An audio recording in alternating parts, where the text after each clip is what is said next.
Estamos aqui hoje com essa figura de relevância mundial, a nossa deputada federal eleita por São Paulo e ex-ministra, ex-senadora, né, aqui do Brasil. Estamos aqui com a Marina Silva, uma pessoa que eu tenho um orgulho, um prazer imenso de poder receber aqui nesse bate-papo. A gente faz esse processo normalmente em um outro formato, mas a gente escolheu esse formato aqui para receber a nossa querida mantenedora de utopias, Marina Silva, para a gente poder bater um pouco de papo a respeito de alguns temas, como água, educação, desenvolvimento econômico também, que são temas que a gente tem aí para a nossa sociedade nesse ano tão importante para a nossa vida. Marina, muito obrigado por ter disponibilizado um tempo para poder dialogar um pouco aqui com a gente, viu?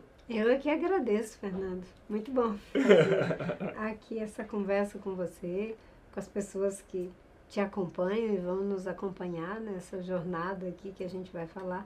E gostei muito dos temas que você mencionou, né? Porque geralmente a gente pensa que o desenvolvimento econômico ele vem solto, ele tem uma série de elementos que antecedem, como é o caso da educação, né? Como você é professor de história, né? Eu sou formado em sociologia, né? Uhum. E com habilitação em sociologia a gente pode atuar tanto história e geografia para o ensino fundamental, né? Uhum. E Fundamental 2, aqui na rede do estado de São Paulo. Eu estive na sala de aula durante aí anos, fui inclusive dirigente sindical, fui eleito junto com a Bebel, na primeira diretoria, e atuei bastante aí por mais de 10 anos na rede estadual de ensino, atuando aí. Eu prefiro, Marina, o ensino médio. Tem gente que faz a divisão, né? Prefere mais o ensino médio com os maiores ali ou com os pequenininhos que tem uma relação um pouco mais afetiva. Eu particularmente prefiro o ensino médio, pois já cai um pouco para o ensino profissional, um pouco mais da vida adulta e tal. Eu gosto muito do ensino médio para poder fazer aí essa atuação. Olha só, uma boa... Eu dei aula também naquela época, né, no meu tempo, para a quinta série, mas eu também gostava muito de dar aula para o ensino médio. Dei aula em várias escolas, durante muito tempo eu sou professora de história, por isso que eu já fui forçando aqui a amizade, professor de história, né? Mas é isso aí, a gente tem a habilitação para dar as várias Disciplinas, matérias, isso, né? as várias disciplinas. E a gente perdeu agora, né, o Edgar Morin, que foi um grande mestre para mim ao longo da minha formação e de todo o meu percurso até hoje. Com certeza o legado dele vai continuar, né? Mas, enfim, muito bom estar aqui com você. Não, maravilha. Marina, inclusive, aproveitando aqui, a gente tratando sobre educação, já estamos aqui contando um pouco dessa experiência sobre sala de aula, esse processo de construção.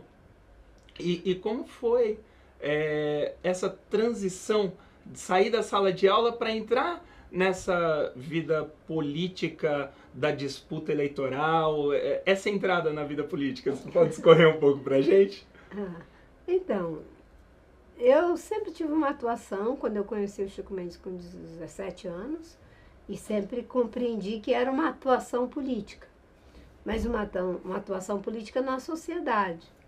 E, de repente, em 86, no final de 85, a gente ia ter a Constituinte, depois do processo de redemocratização, e o Chico Mendes precisava ser candidato a deputado estadual, que a gente achava que era uma forma, inclusive, de proteger a vida dele.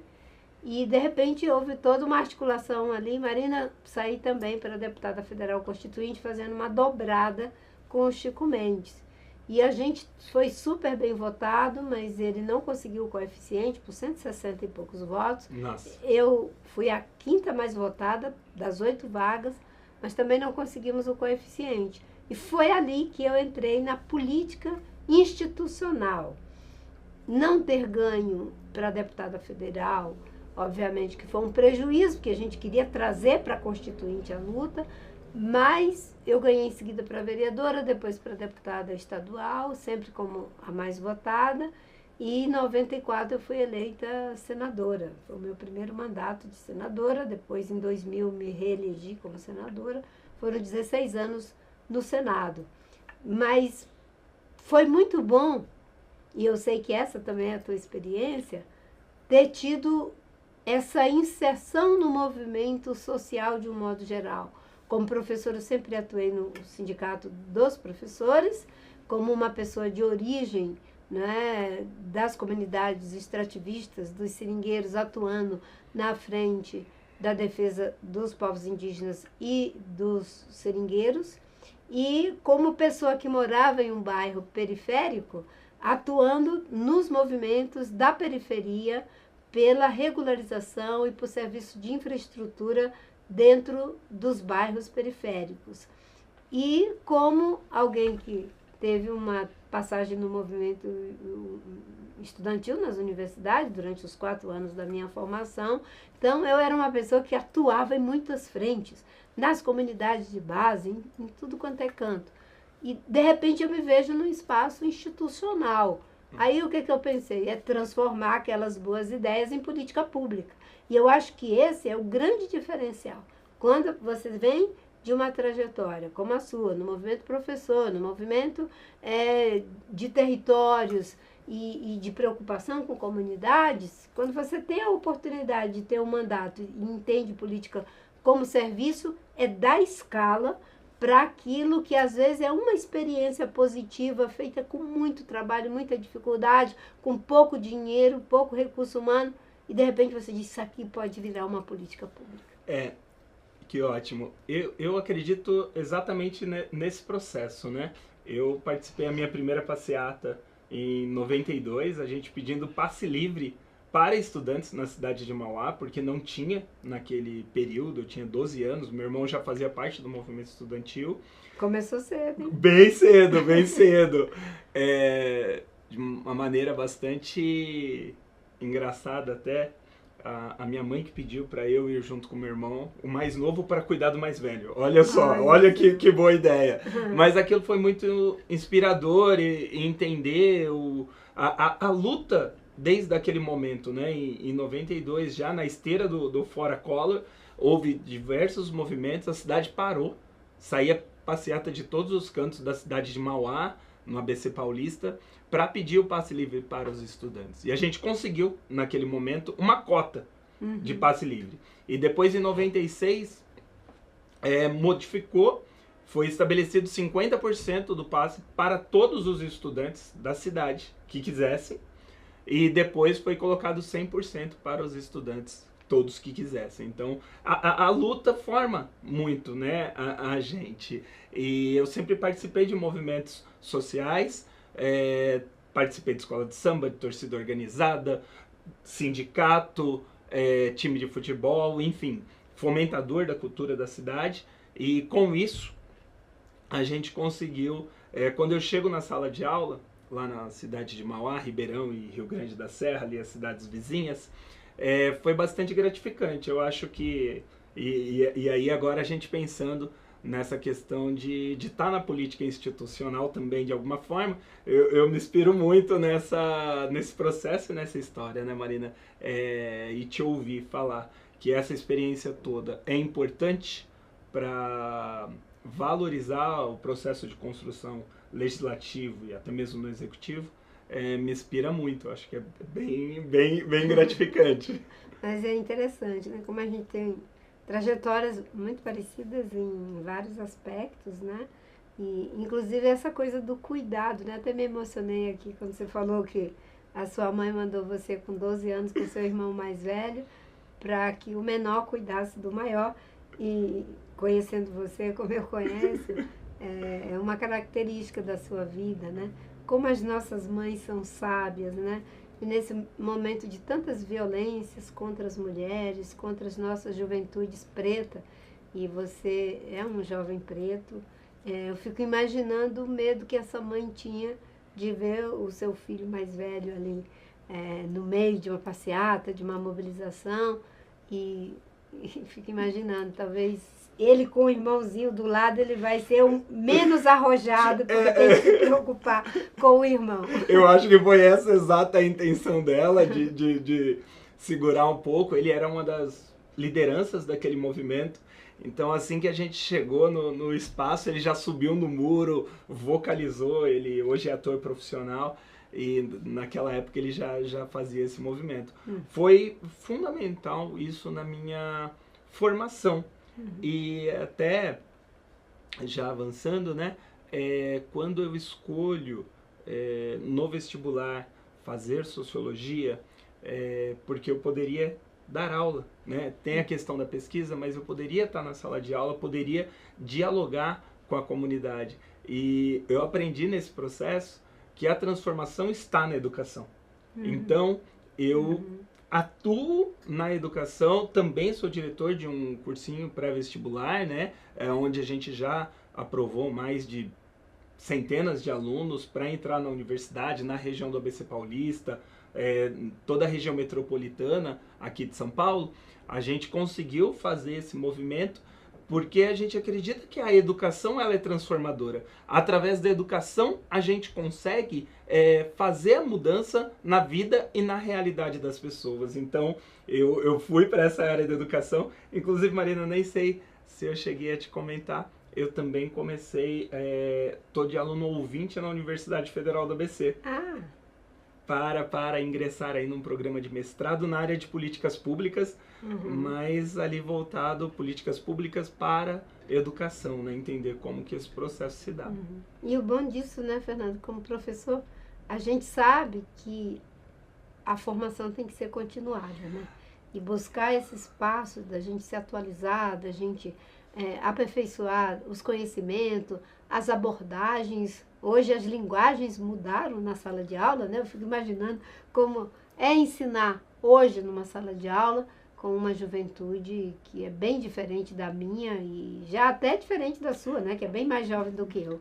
Com certeza, é bem diferente. Eu tenho 2 filhas, uma de 19 e uma de 17, e eu fico ali sempre com elas, dialogando para entender como dialogar com essa geração, né?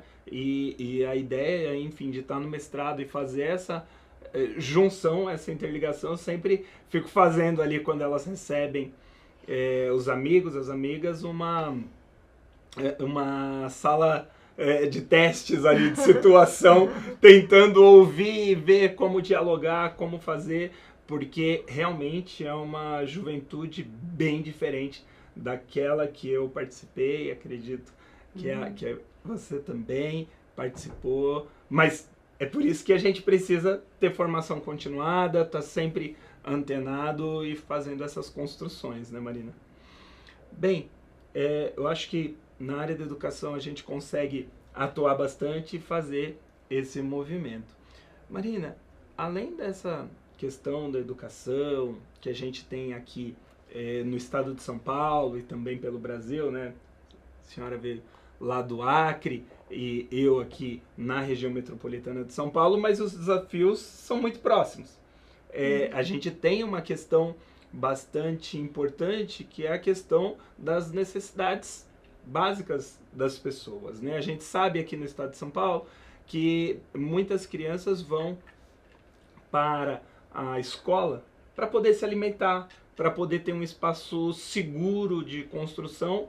E, além do alimento, também tem a questão ali da água, a questão de toda essa relação com o cuidado do Estado, né? E aqui no estado de São Paulo, a gente tem um processo de privatização da Sabesp. Inclusive, eu estou aqui com uma camiseta que é um movimento que a gente está fazendo parte, chamado Devolva Minha Sabesp, porque a gente entende que ela está sendo entregue para acionistas, para outros agentes que visam o lucro e não o bem-estar da população. E queria ouvir um pouco da senhora a respeito dessa questão da privatização da água, a respeito da falta de saneamento, como que a gente pode atuar um pouco, o que você está vendo aqui no estado de São Paulo nesse sentido? Primeiro, eu vejo uma situação de muita preocupação, Fernando.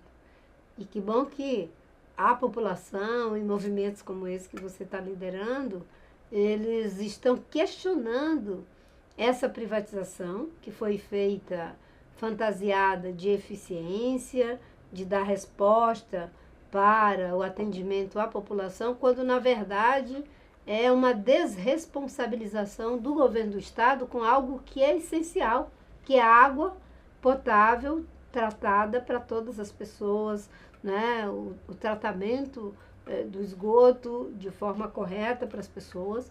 E eu vejo que o governo Tarcísio, ele tem uma atitude de fantasiar as coisas que faz em nome da eficiência, quando na verdade eu encaro isso como falta de compromisso. Água não é algo que se trate como mercadoria. Isso está inclusive na nossa Constituição. É prioridade, pensando a dessedentação humana, é prioridade, pensando a dessedentação animal e os outros usos para a agricultura, para a indústria, para a geração de energia, porque a água é um bem de uso múltiplo. E nesse caso, nós já estamos vendo uma série de problemas que vai desde caixas d'água implodindo. Eu inclusive, Marina, estive na cidade de Mairiporã, logo na sequência, inclusive eu vi a casa onde a pessoa veio a óbito, né? Foi uma coisa muito triste, vi pessoas que perderam ali todos os seus móveis, conversei ali com a população. Eu sou da cidade de Mauá, onde aconteceu a primeira morte em obras da Sabesp, e também estive ali no Jaguaré, onde houve aquela explosão que ocorreram duas mortes com gás, né? Ali onde houve a perfuração. E ali no Jaguaré, a questão da saúde mental, as pessoas paradas, inclusive encontrei duas pessoas paradas em frente à sua residência, que não tinham coragem de ficar dentro de casa porque estavam ali traumatizadas. A questão da saúde mental também nesse processo. Eu acho que, enfim, estou te trazendo aqui esses recortes, porque são experiências vivas, que a gente está vivendo agora. Traumáticas, né? Traumáticas, né? E que a gente teve presente. Acho que é importante trazer esse relato, né? Com certeza. Essa coisa de se desresponsabilizar em relação ao atendimento da população, de pegar uma instituição pública e privatizar, colocar a lógica do lucro para os acionistas em lugar do serviço e da água de qualidade e em quantidade necessária na torneira do cidadão e da cidadã, é que faz esse tipo de coisa. Porque você veja, né? Que material é esse que foi usado que levou essa implosão, né, de reservatórios de água, de caixa d'água? Isso é a lógica da eficiência? Não, isso é a lógica de buscar caminhos aparentemente mais fáceis, com custo menor, também aparentemente, porque o maior custo é para quem teve sua casa destruída, o maior custo é para quem teve a vida do seu ente querido perdido. E você trouxe uma coisa interessante, né, que é essa coisa da depressão das pessoas. É claro, o lugar onde a gente se sente mais seguro é na casa da gente. Aí, de repente, você está na sua casa e você é, digamos assim, devastado por uma tromba d'água em função de ineficiência do poder público, ou você está na sua casa e, de repente, vê tudo ir pelos aires, uma explosão. A senhora virou e falou, eu estava fazendo almoço, e houve aquela explosão, achou que era um terremoto, enfim, ela foi ver incêndio, todo um trauma, e ela estava na frente da casa dela e não conseguia... A casa dela, eu acho que é importante ressaltar, não estava interditada, estava lá com a plaquinha verde, liberada, mas ela não conseguia ficar dentro da casa dela. Ela falou, eu não vou conseguir ligar uma panela de pressão e ouvir aquele barulho sem saber o que é que está... que é a sensação de desamparo, né, Fernando? E eu acho que o Estado, ele tem a responsabilidade de cuidar das pessoas, no sentido de prover tudo que é necessário, inclusive essa segurança dentro daquilo que são os serviços que ele deveria estar prestando. Por que que houve essa implosão? Mais uma vez, com certeza, é a lógica de menores custos financeiros, não é? Ao mesmo tempo que cria maiores custos para a vida das pessoas e para a sua própria condição material, porque ninguém constrói uma casa da noite para o dia, ali é um investimento de uma vida toda. E acho que tem que questionar, sim, essa forma, tem que questionar essa visão e pensar quais são as pessoas que têm outras abordagens. Por isso que eu penso muito que o programa de governo do Fernando Haddad, que está tratando dessas questões com muita competência, olhando para essas experiências perversas, precisará de pessoas como você, com esse seu perfil, para se preocupar em que esse tipo de coisa não passe mais na Assembleia Legislativa. Todo esse processo, com toda a resistência que foi feita, ao fim e ao cabo, teve uma maioria de deputados estaduais que concordou com ele. Então, é preciso mudar essa realidade, e essa realidade a gente tem a chance de mudar agora. Teve ali uma maioria de deputados, inclusive, assim como ocorre no governo em outras esferas, liberação de emendas, todo ali uma estratégia colocada, né, para poder conseguir essa aprovação ali, sim, da privatização da Sabesp. Mas, até, Marina, nesse ponto, eu acho que a gente tem exemplos mundiais de privatizações e de reestatização, né? O Fernando Haddad vem falando desse processo de que a gente precisa aprofundar sobre essa Sabesp e possivelmente até mesmo reestatizar. A gente tem um exemplo na França, lá em Paris, onde houve a reestatização da empresa, voltou a ser pública porque não estava funcionando, né? E é de lá que tem grandes empresas que fazem essa gestão pelo mundo, mas aonde elas nasceram, vamos assim dizer, já foi reestatizado, inclusive em cidades da região metropolitana também houve essa reestatização. Acho que é importante, a gente que é aqui do Brasil, um país da América Latina, que sempre quer copiar o que tem da Europa, então vamos copiar as coisas boas, vamos reestatizar e transformar realmente a água, não em lucro, vamos transformar a água no que ela é de fato, que é para a subsistência da humanidade, das pessoas, né? Eu acho que a gente tem um provérbio que diz que sábios são os que aprendem com os erros dos outros. Agora, estúpidos são aqueles que não aprendem nem com os próprios erros. Então, a gente tem que aprender com os erros dos outros. Se uma experiência na França já demonstrou que esse tipo de atitude não funciona quando não está sob a responsabilidade do Estado, é bom olhar para essas experiências também. Em vez de fazer um processo de privatização pela privatização, do lucro pelo lucro e do abandono mesmo, do compromisso com o atendimento correto com a população, já que isso não foi feito, que agora a gente possa mudar a chave. Porque é preciso ter humildade para fazer isso. Né? É preciso ter humildade. Mas tem aqueles que vão insistir até a última consequência para não voltar atrás. Só que eles não voltam. Tomam essa atitude de não voltar atrás, não é com prejuízo para eles. É com prejuízo para a vida das pessoas, como você acaba de citar aqui. E o Haddad, quando ele diz, vamos estudar e até essa possibilidade de reestatizar, é porque você tem que primeiro ter compromisso com o bem-estar da população. É para isso que a gente é eleito. E parar com essa história de fazer as coisas apenas como se as pessoas fossem um objeto, fazendo umas coisas para elas. É fazer com elas.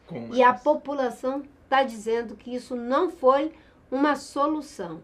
E que entre ano e sai ano a gente sofre a ameaça de crise hídrica, como aconteceu em 2014, e que agora a gente tem a chance, né, de mudar não apenas a chave, mas de mudar a parede. Marina, você trouxe, né, essa questão, em 2014 a gente teve uma crise hídrica. Eu visitei diversos pontos dos reservatórios, tanto Cantareira, Billings, Guarapiranga. Eu moro numa área de Mata Atlântica, lá ao lado da represa Billings, ali, né, que fornece, inclusive, é base para a represa. Mais a Guarapiranga, desculpa, Sistema Cantareira, que é aqui na região de Mariporã, tive na cidade de Piracaia, próximo onde aconteceu o acidente lá da caixa d'água, e a gente vê aquele reservatório, ele está em 41% da sua capacidade hoje. E o governo, junto com a administradora, que é a Sabesp, de todo esse recurso hídrico do estado, ele diminuiu a pressão. Você falou do rodízio, de racionamento de água. Eu lembro que em 2014, o governo, à época, teve a coragem de falar para as pessoas e criar formas para que houvesse uma economia de água, inclusive com desconto na conta. Quem conseguisse diminuir o uso ia ter ali um desconto na conta. Porém, essa gestão do Tarcísio, que está colocada aqui junto com a Sabesp privatizada, diminui a pressão à noite. Inclusive, eu estive nas ruas dialogando com a população e não existe água à noite na casa das pessoas. Quem chega do serviço tem ali uma dificuldade para um banho, tem ali uma dificuldade para lavar uma roupa, para continuar a sua rotina. Ele diminui a pressão de água nas regiões periféricas, que estão mais distantes, para poder não ter esse gasto excessivo, que na realidade é o uso cotidiano, e favorecer regiões mais nobres da cidade, que são mais próximos aí das caixas d'água, mais próximo da onde começa a bombear mais forte. Então, a gente tem aí também, eu entendo, que uma questão de racionamento oculto, velado. Seletivo também. Seletivo. Aí já a gente vai entrar na questão do racismo ambiental também, porque a gente sabe que quem mora nas periferias é a população negra, é a população mais empobrecida do nosso estado, né? É muito duro de ouvir as pessoas falar que chega em casa e vai abrir a torneira, não tem água, e a gente não vê o governo com essa responsabilidade pedindo e fazendo campanhas. Pelo contrário, a gente vê campanhas da Sabesp falando sobre o quanto eles estão investindo, mas eles deveriam estar colocando o problema real que a gente tem. A pior forma de resolver um problema é não reconhecendo que ele existe, camuflando o problema. Porque se você faz a campanha de racionamento, primeiro você reconhece que existe o problema e aí você começa a trabalhar nele. A eficiência hídrica, a eficiência energética é uma coisa que aqui no Brasil a gente desenvolve muito pouco. Naquela época que teve racionamento, eu me lembro que a minha sogra, quando teve também um racionamento de luz, né, e ela... infelizmente ela já nos deixou, a dona Neide, ali em Santos, e ela já era uma pessoa que era muito econômica, com relação à água, com relação à luz, com relação a tudo. E ela ficava assim, triste, porque as amigas dela tinham conseguido ganhar bônus, e ela não conseguia. Porque ela já era econômica. Já era bastante econômica, né? E eu dizia, dona Neide, não fique triste, não é porque a senhora não está fazendo, é porque a senhora não tem mais de onde tirar, que a senhora já faz, né? E se todo mundo fizesse o tempo todo, a gente, claro, teria mais eficiência energética, mais eficiência hídrica. Mas existem aqueles momentos em que, mesmo com todo o esforço que se faça, pode ainda ser insuficiente, sobretudo nesse contexto de eventos climáticos extremos, em que as chuvas que se tem não são suficientes para repor os reservatórios. Você tem um processo de ondas de calor que leva a uma evapotranspiração muito forte, e isso vai retroalimentando um processo de escassez hídrica que vai se tornando crônico. Se não tiver uma atitude preventiva que atua nas diferentes frentes, você imagine o que é um colapso de abastecimento hídrico no estado ou numa capital como é o caso de São Paulo. Então, isso precisa de muita responsabilidade, compromisso e capacidade de fazer política pública, não com base em lucro e interesse particular, mas com base em dados, evidência e bom senso. Perfeito, Marina. Mas eu acho que a gente tem um dado importante aqui no estado de São Paulo, que mais de 30% da água tratada é desperdiçado com tubulações, com vazamento, com desperdício. Exato. A gente pode pontuar que é com desperdício. Mais de 30% da água tratada, não é da água nem, enfim, captada, é da água tratada. Já foi para tratamento que estaria pronta para uso da população. E hoje, Fernando, existem tecnologias que são capazes de identificar esses vazamentos. E quando usadas adequadamente, você tem ali um ganho muito grande em relação a essa água tratada para ser distribuída, tanto para as pessoas quanto para os processos produtivos. Você veja, né, existem momentos que a agricultura precisa sim de irrigação. Nós temos aqui em São Paulo uma agricultura urbana e periurbana que precisa de água. Claro que você tem tecnologias adequadas, que são aquelas de gotejamento, que são eficientes, mas que economizam água. Mas se você não pensar que esses múltiplos usos têm que ser contemplados com mais investimento e eficiência no uso dos recursos. Por exemplo, para você aumentar em 30% a capacidade de tratar e distribuir essa água, são investimentos faraônicos e que com processos de fazer as reparações nesses sistemas que têm essa ineficiência de vazamento, de desperdício de água, você tem um ganho enorme em termos econômicos e em termos sociais e ambientais. É até lógico, se a gente conseguisse, né, fazer aí essa reparação do sistema e ter esse ganho, com certeza, voltando na educação, a gente teria um ganho para a população, né? Porque a gente sabe, aonde não existe água, aonde não existe, e a mesma empresa que faz o saneamento básico, que é outro problema também, porque todo mundo vem lá na conta o valor da água e o valor do esgoto. Uhum. Mas só que aqui no estado de São Paulo, menos da metade da população tem esgoto tratado. Mas vem lá na conta o valor da água e aí dobra, porque é o mesmo volume que eles entendem que entra de água, sai de esgoto. Então é dobrado na conta esse valor, mas a maior parte das casas não tem esgoto tratado.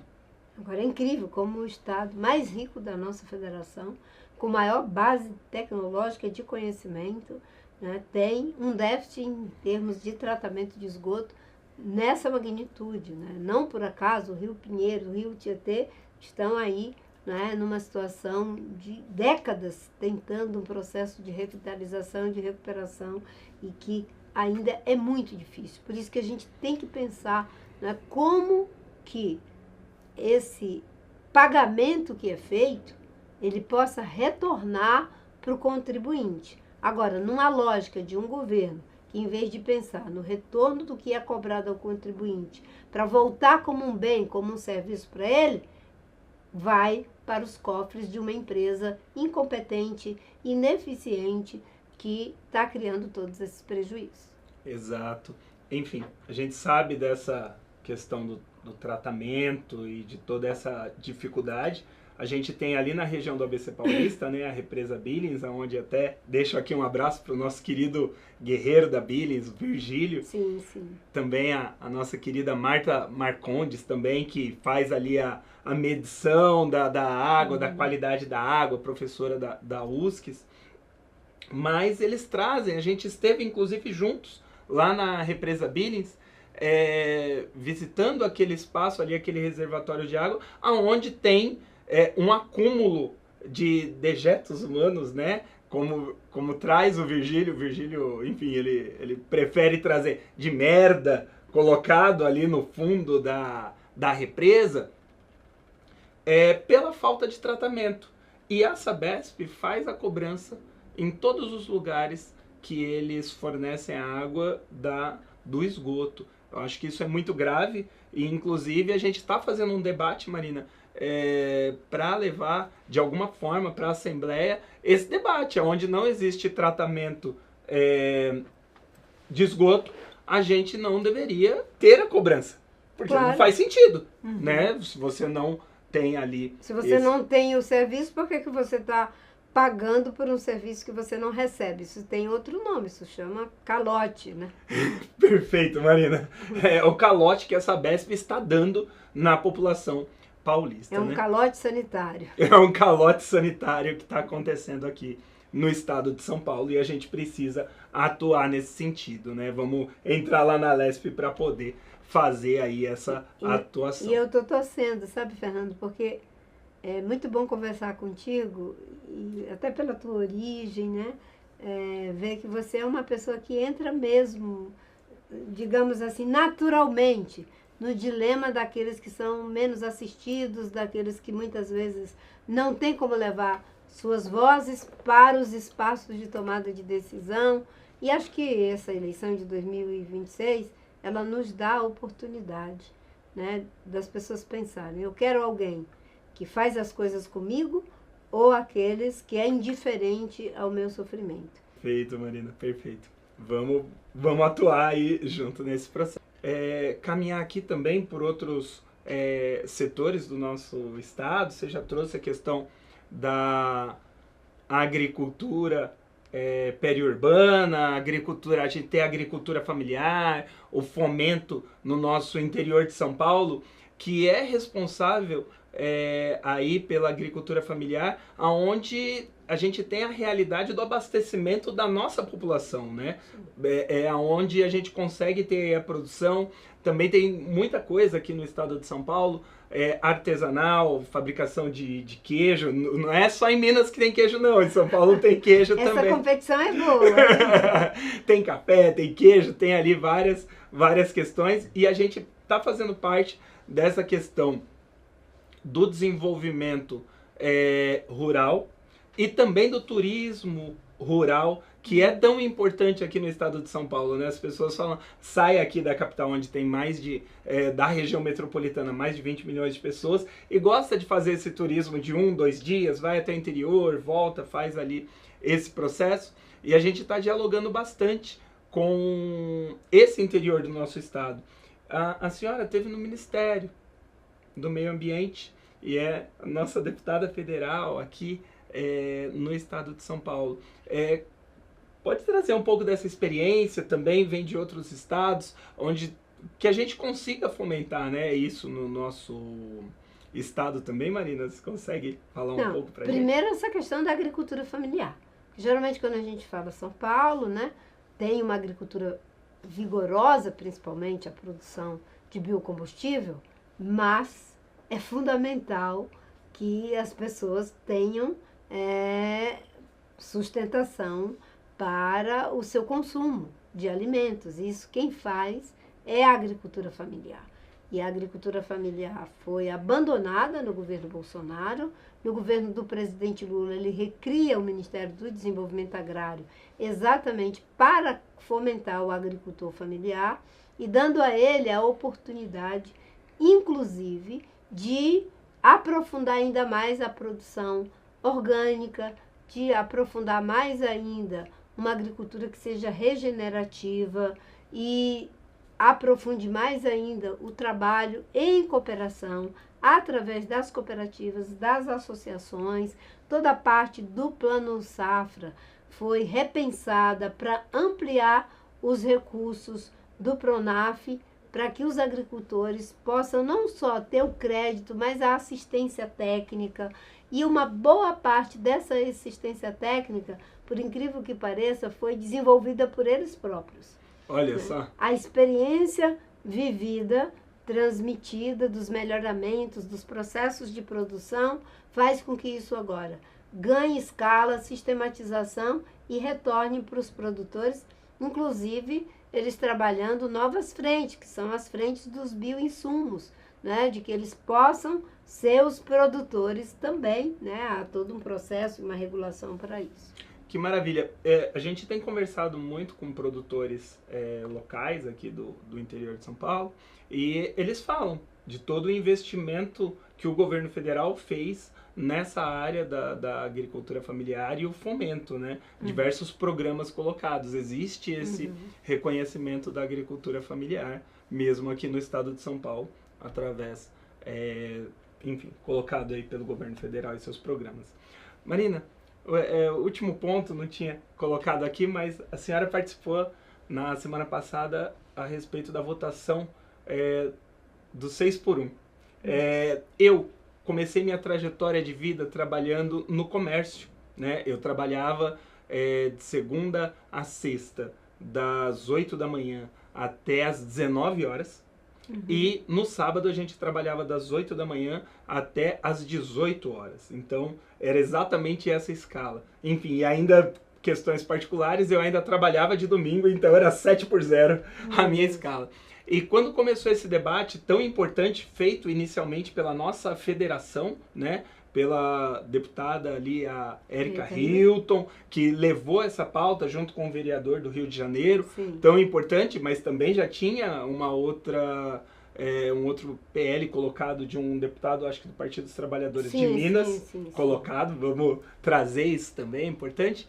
Mas quando isso começou, me tocou muito, porque eu iniciei minha trajetória nessa escala 6x1. Queria que você comentasse um pouco, eu acho que foi muito importante para a população, escutei até num programa outro dia, é tão raro a gente falar da vitória dos trabalhadores, né, e a gente poder ter uma vitória tão importante aí, como sei que ainda precisa passar pelo Senado, mas queria que você comentasse um pouco para a gente poder fechar aqui o nosso papo.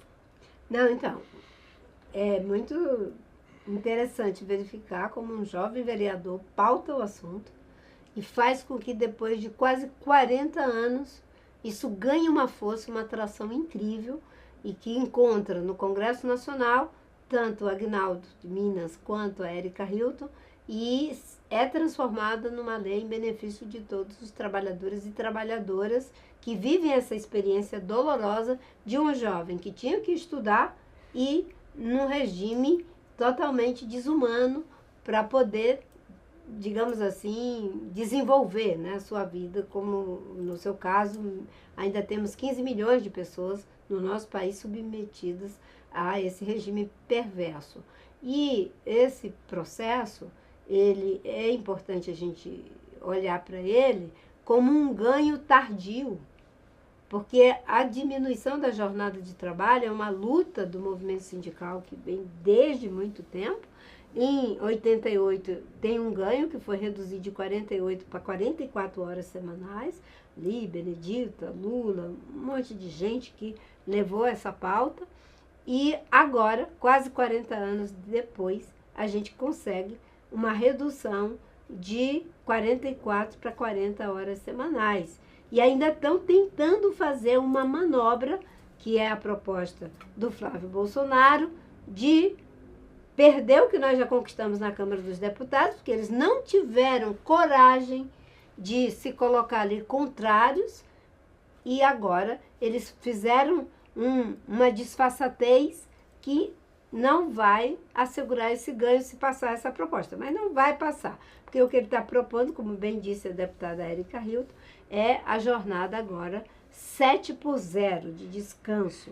Porque isso dele dizer, o trabalhador faz a sua jornada do jeito que quiser, trabalha quando quiser, porque para ganhar... Não, isso não tem dado de realidade, não é factível. Ele pega a realidade dos Estados Unidos, que é completamente diferente. Aliás, né, eles parecem que querem fazer do Brasil um protetorado dos Estados Unidos. Sim. Sabe? É porque fica o tempo todo pedindo para intervir aqui, seja com taxação, seja com essa questão de querer que seja a justiça americana que vem para cá para resolver os problemas e agora copiando um modelo que acontece... Não cabe aqui, né, Marina? Porque a nossa estruturação agora, é completamente quem quer diferente. viver de acordo com as regras americanas, né, aí faz como o Eduardo Bolsonaro, que vai viver lá, né? desertou do Brasil e foi para lá. Agora, ser presidente aqui e ser desertor ao mesmo tempo não dá. Não combina, né? Com a soberania nacional, a gente tem que defender a nossa soberania, a nossa estrutura, as nossas leis. E, enfim, quero agradecer aí a sua votação aí para o fim dessa escala 6x1. É muito importante para nós trabalhadores, que eu me sinto muito representado nisso, porque iniciei minha vida de trabalho no comércio e eu sei o quanto é duro viver nessa escala 6x1. Por isso que eu acho muito importante que você esteja disposto agora, sabe, Fernando, a fazer como fez a nossa deputada Érica, né, que começa, digamos assim, no espaço do Estado e agora tem uma projeção de uma deputada que é importante não apenas para o Estado de São Paulo, mas para o Brasil inteiro. Não, estamos dispostos e vamos estar juntos aí nesse processo, vamos fazer isso. Ô, Fernando, obrigado, Marina. Muito bom e na torcida aqui, né? Porque é emocionante ver, né, toda a história, toda a trajetória, muito parecido em situação diferente, com muitas coisas que eu tive que viver e o fato da gente ser professor, né? A política também pode ser um espaço de muitos ensinamentos, né? E quando a gente encara a política como um serviço que tem causas, faz a diferença. Perfeito, Marina. Obrigado. Tamo junto aí nessa construção. Obrigado. Obrigado.